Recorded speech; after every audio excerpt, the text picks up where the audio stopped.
lórí ọ̀rọ̀ Sharia, no going back. Kò sì sí negotiation kankan lé lórí. It is an unstoppable project. Hello and what's up guys. In this video we are diving straight into a heated debate shaking up Nigeria right now. The Yoruba group has fired back at the Sultan of Sokoto over the push for Sharia law in the southwest. Their message: keep Sharia in the north. It has no place in Yorubaland. The Society for Yoruba Culture Renaissance is not holding back. They say Sharia law is alien to Yoruba culture and could tear apart the peaceful coexistence that have lasted for centuries. Now, here is where things get even more intense. The Nigerian Supreme Council for Islamic Affairs, led by the Sultan of Sokoto, claims Sharia law is constitutional. They are demanding Yoruba governors respect the right of Muslims to practice their faith, but Yoruba leaders are standing firm.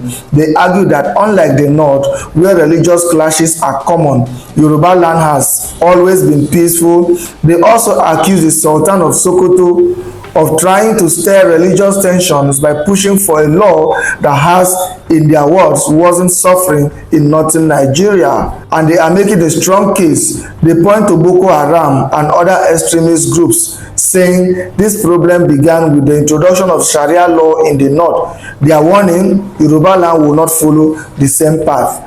Guys, I will let you watch this video for yourself so you can see exactly what I am talking about. Also, don't forget to like, share and subscribe to this channel if you haven't already done so. Take a look guys, and remember to share your thought after watching. I have no problem with Sharia because it will apply to those who subscribe to the religion. As far as it doesn't apply generally to everybody, the only fear is that by extension other things by extreme or fundamentalists may now start creeping in. For instance, in the north, we have heard about Isba, because after introducing the courts, there's no way by extension they will not also want to introduce their policing system. And you know what Isba is doing in the north. So you see people going their own way. You say you don't like their dread, you go and shave it. You know, the mishandling of people, or how else do you put it, the arbitrary treatment of people under the name or guise of a law. And you know our people. And when you now introduce or approve or endorse such laws, so I don't have a problem if as a Muslim you prefer that the Sharia law applies in your case. I don't have a problem. It's choice. People, after all, people are APC and PDP. People choose their own chains and bondages. I'm not saying it's bondage, but I mean I'm saying it's choice. Okay, but then my issue with it is that if you look at the north, how has Sharia progressed or helped or benefited the north? This is me just thinking liberally, I mean generally. What are the gains of the Sharia in the north for us to say we desire it in the southwest, for instance? That's number one question. Number two is, how come we have seen the application of extreme punishment for low or small offenders with this Sharia? They become amputees. Okay, but you see those who are stealing billions and they get ranked, you know, they now they call it leniency. They now use fatwa. If in most cases people who have stolen billions and rendered a lot of people are martyrs, the fatwa applies usually that they are allowed to go with a pat on the wrist. But those who steal gari, cassava, duduewa are turned amputees. I do not think therefore that the rule, if they say that that law is from God, I do not think that the laws of God should be put in the hands of man to implement, because you know it is also prone to sentiment, corruption and biases. If God punishes people for their offenses, why should the law of God be put in the hands of man to implement again? Then for those who are pushing for its implementation in the southwest, come out clean, because I understand that there are so many people who want to compete with those emirs and people who are marrying, you know, minors in the north. I'm not saying entirely, I'm not being specific, I've not mentioned name, but I'm saying those who are pushing for it should come out clean. You also want those minors that you like here in Southwest, but it is not so you want Sharia so that you can just you can become endorsed for you like it, you want, just say it. Anything that has to do with obeying law of God, the implementation should not be put in the hands of man. Is why I love where Jesus said, let he that is without sin be the first to cast their stone. Law is not mainly for punishment alone. I don't know why we always look at law as just punishment. Where is love? That's why they say love is the opposite of law. You can correct somebody, you can let them know, you can bring them out of the situation or circumstance that caused them to commit that sin or offense, and put them in a more palatable situation where you intrinsically discourage that stealing or thieving behavior. You understand? So if you take somebody away from an unpalatable situation, you give them a better social welfare, they may just naturally by themselves deviate from the crime. Just deviate from the crime because there's no motivation for it again. And I feel also that most of the people like this Sharia are the influential ones, because it helps them, it puts in their hand the power to determine fate, or to met out fate of the lower offenders. They are the bigger offenders, so their own sin are bigger, still billions, impoverished people, and it now puts in your hand the power to rule over the small offenders. That is what I see all these things as. You want control, that you want to be able to be the one to determine the fate or punish small offenders. So I just see it as perfection of slavery, like perfection of subjugation of slavery.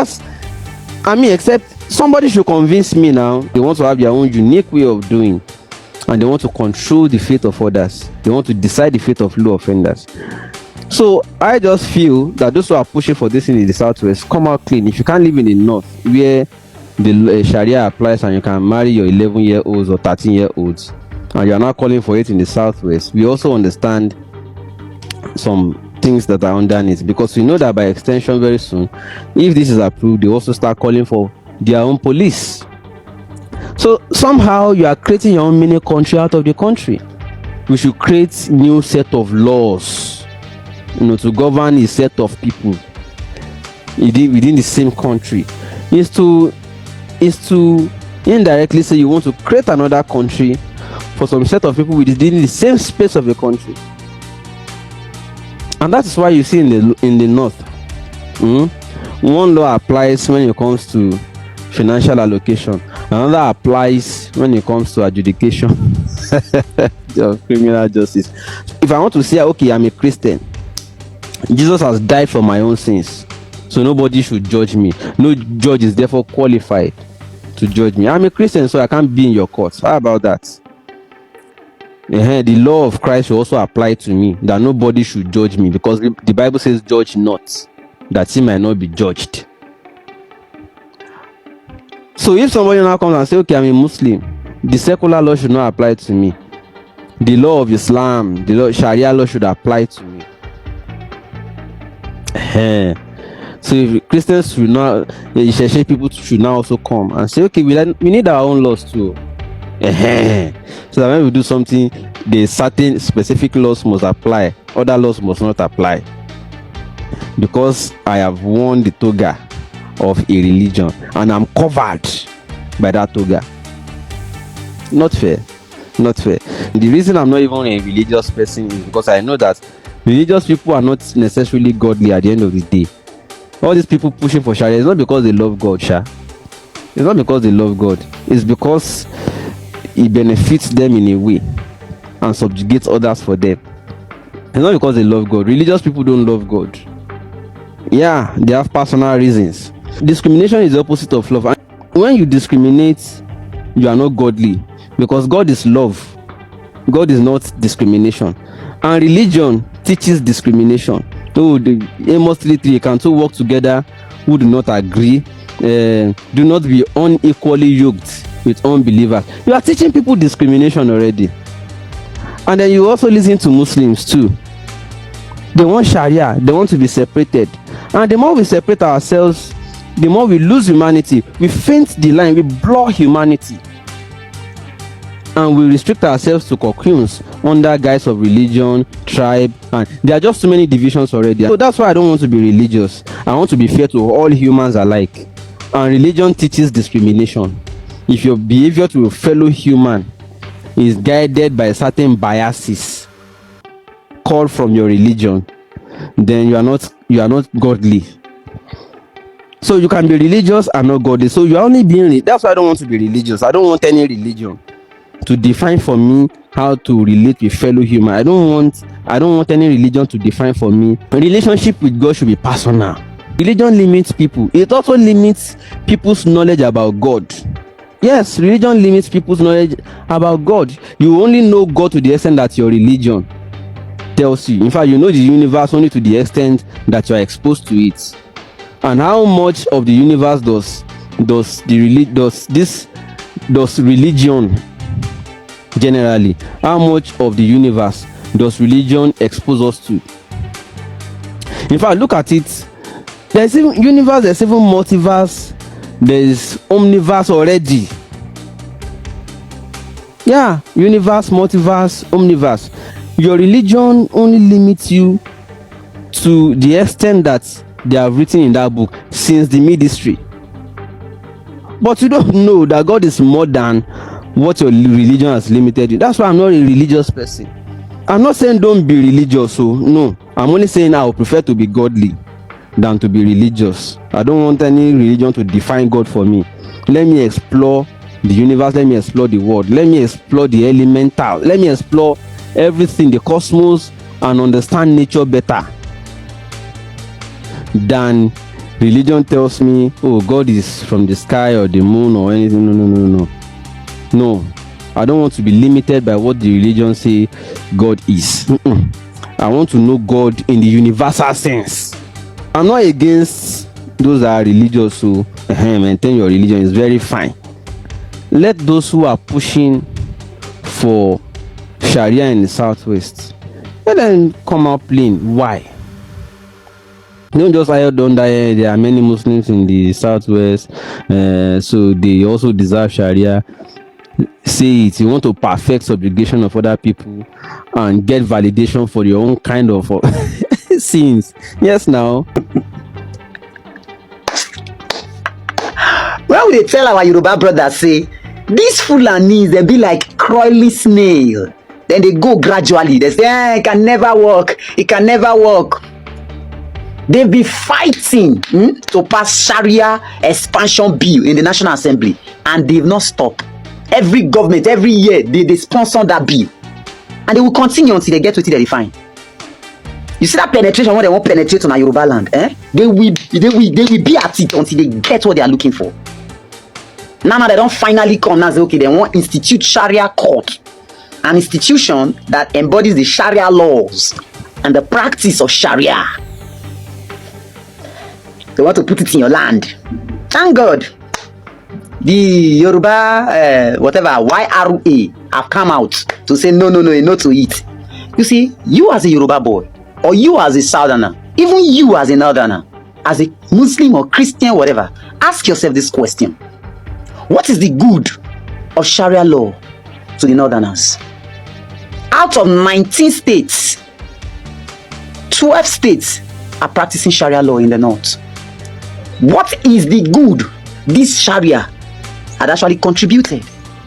I dey ask you now, look those northern states, those where they practice the Sharia law, the Jigawa, the Kano, the Zamfara, the all of them. What is the development there? I'm asking now, make una answer me. No tourist attraction, no development, no basic amenities, no education, no awareness, no nothing. People living there are just like having shallow minds. Stand up, they will stand. Sit down, they will stand. Imam tell you, this is the person who will follow. All of you follow. No awareness, nothing. A Sharia law that will look the other way when politicians loot money and they turn around to punish the ordinary northern Muslim for petty offense. What is the good of this Sharia law to you people in the north? Waiting good, you don't need to come and casual me. If the thing good, it's good for everybody. Now we go to beg and beg, I beg, bring her come. Not you coming to enforce it on us. Are you hearing me? I'm talking to those Muslims, not you coming to enforce it in southern Nigeria. It's they call dead on arrival. When I practice Sharia law and I brag, no nothing, no results, no positive thing to show. See what is Sharia law? No nothing, no single thing. Even a Nigerian where they stay inside Nigeria, don't want to visit those states. No Nigerian want to visit those states and say I want to go there and do anything. Nothing that your so-called Sharia is contributing other than backwardness, retrogressive mindset, reprobate mindset, just gullibility and naivety, hypocrisy, nothing. And that's why we're telling these Yorubas, we're on the romance with them. A day of reckoning is coming. And all this Sharia news going everywhere. Fulani is trying everything to infiltrate Yorubaland. Yoruba kings cannot say they are not away. They are laughing of all your no fit talk say they never pay a courtesy visit, or they never contact them, or they never go meet them, follow and discuss. The own is the different kings in the Yorubaland. They can't come out to tell anyone that no, they know exactly what is happening. And these same people are the people that the ordinary Yoruba man respects. These same people one they respect, one they call kings. Now they allegedly they sell on a land out. Una still they respect them. Nobody talked about me anyhow. Nobody, and these people they don't regard you. They don't regard you. If they remove the only or they are laughing from Yorubaland to the Yoruba people will still live their life perfectly, beautifully. Nothing went wrong. But if they remove the Yoruba people from the Yoruba lands, those Onis, they can't exist all by themselves. Wanna get sense. They worship people, set up institutions, they worship them for no reason. And now these people they sell on out. Wanna get sense. If you be Yoruba youth, it's not for you to watch this video, then screw. Rally round among yourself, form your formidable force and say no to this. If not, you go there your house, you go here say you don't base. And you know one thing, when he base, say that they buy people, you don't read my man no know picking again. Now for the ordinary man side do. Now the ordinary Yoruba man I go use a carry him. Before they go say Jack, the elite, they don't near airport, they don't come out. Fiam. Before you go say fiam, they don't come out. They go even first to get information.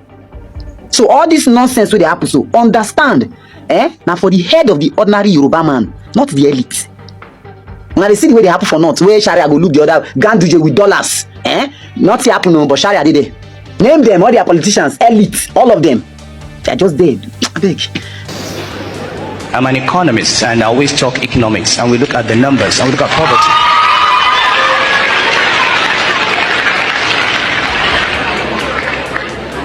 If you look at all the poverty indices in the world today, you find that in southwest Nigeria, the incidence of poverty is 20%. In the northwest, it is 80%. The northeast, it's 80%. Why is it that the poorest parts of this country are the Muslim parts? Wow. Why is it that in a state that started Sharia in 1999, and we just heard the opening verses today, Iqra bismi rabbika alladhi khalaq. This is the very first verse revealed in the Quran. How come that the state that started Sharia is not the one that is the most educated state? In fact, how come that in that state in 2017 only 24 children got 5 credits in secondary school? How do we define Sharia? How do we define Islam? Illiteracy? Malnutrition? Children on the streets? We have to ask ourselves. And we can't ask those questions until we begin to understand through usul that you have to live in this world well in order to serve Allah for the hereafter. For Islam to prosper, we need educated Muslims. We need Muslims that are not begging.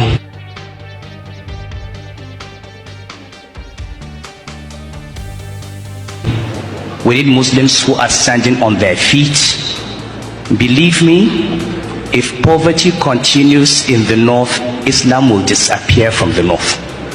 The Prophet said, Allahumma inni a'udhu bika min. Northerners are by all means pushing Sharia into the Yoruba lands, and once they succeed, the Igbo lands will be next. The Oyo State Governor, Seyi Makinde, has disappointed a lot of people by saying that Sharia is welcome if it does not go against the Constitution of Nigeria.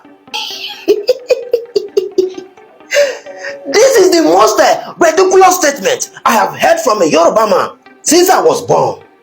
People are always accusing Yoruba people of being neither here nor there, and Seyi Makinde is proving them right. How do you expect Sharia law to not go against our constitution? A law that said that if you leave Islam, they should set your head on your shoulder, they should set it apart. You understand? Is that in our constitution? I don't even know why we are having this kind of conversation in a 21st century. I am shaming for black people. If you live in Oyo State, I beg, tell Governor Seyi Makinde to wake up. Sharia law is only coming to cause problem in the Yoruba land. Think about it.